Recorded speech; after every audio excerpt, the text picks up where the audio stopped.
Fixing my wrecked Ferrari Challenge Stradale. Part 15. After changing 14 suspension parts, it's time for an alignment. I've never done this before. Everything's way out of whack. But after an hour of adjustments, I got everything within spec except the camber, which I did 1 degree more than factory cause it's cool.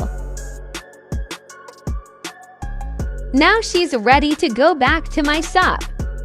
Looks like I'm having a rubbing issue after putting wheel spacers. Nothing a cut-off wheel can't fix.